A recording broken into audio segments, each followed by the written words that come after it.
nebo z hrušek, a nevíc ze slívy. Slíva a švestky, to už je ta kořela trošku kyselější a ta sliva, ta je na ochutnat.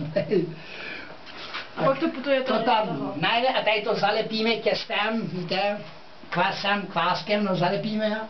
Když potom byl velký oheň, tady se nakládá, tam je to a tady to mícháme, tam je takový míchač, furt měděný, to musí být a to musí takový půl hodiny, 3/4 hodiny se to vaří, než se nedělá pára, to v tom je na pár, to se tady pocej se dá tak kyselotina, ten materiál, ta komina, jak tomu říkají Rumuni.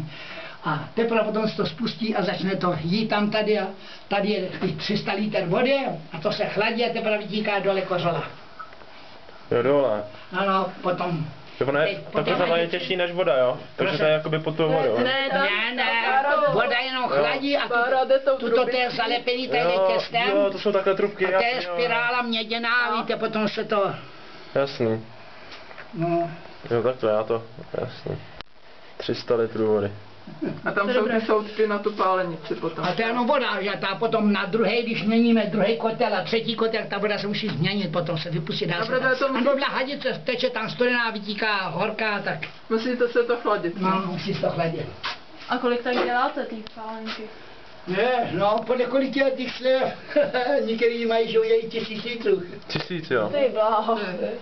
Ne, to se potom, to musí rychle prodat, aby se neožrali.